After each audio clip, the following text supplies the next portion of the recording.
어제까지 이틀간 실시된 사전투표는 지난해 총선, 2017년 대선에 이어 역대 세 번째로 높았고 재보궐선거는 가장 높았습니다.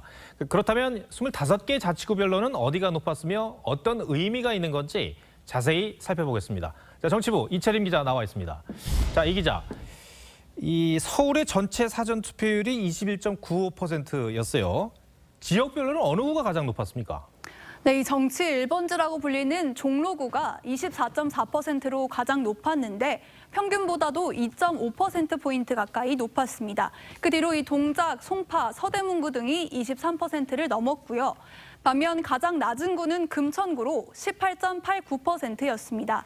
중랑과 동대문, 강북, 강남구도 투표율이 낮은 편에 속했습니다. 양당이 정말 투표 동료에 신경을 많이 썼잖아요. 자, 높은 사전투표율에 대한 반응은 어땠습니까? 네, 더불어민주당은 오세훈 후보를 심판하고 박영선 후보를 지키기 위한 시민들의 투표 열기가 높았다고 평가를 했고요.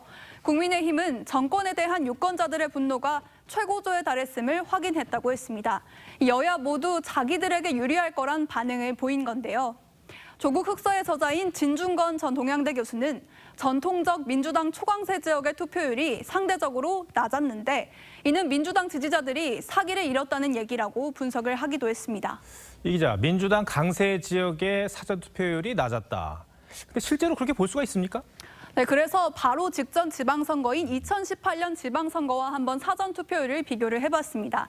당시 선거는 박원순, 김문수, 안철수의 3파전이었는데 사전투표율이 낮았던 5개 구가 순위만 달라졌을 뿐이지 이번과 같았습니다.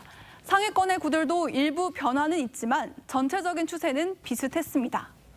자, 그렇다면 특정 지역의 사전투표율만 가지고는 유불리를 따지기는 좀 어려운 상황이다, 이렇게 이제 해석을 할 수가 있겠는데, 그런데 우리가 보통 통상 투표율이 높으면은 여당, 여권에 유리하지 않냐, 이런 얘기가 있잖아요. 실제로 어떻습니까?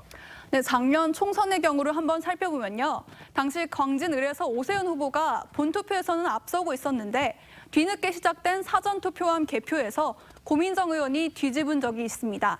하지만 전문가들은 이번에는 좀 다른 양상일 수도 있다, 이렇게 지적을 했습니다. 최근 여론조사에서 일반적으로 사전투표율이 높은 것으로 알려진 2030 세대의 야권 후보 지지세가 좀 두드러졌습니다.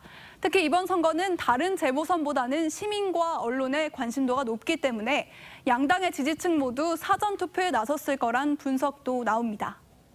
사전투표율은 전통적으로는 민주당 지지층의 참여 비율이 높은 것으로 분석되지만 내년 대통령 선거를 앞둔 미니 대선 양자 대결 구도가 강하고 국민의힘 보수층 유권자들의 참여도도 더 높았을 것으로 추정됩니다. 네, 결국 본투표 날 얼마나 많은 유권자들이 투표장에 가느냐, 이것이 관건이 될 것 같습니다. 자, 이채린 기자, 잘 들었습니다. 네.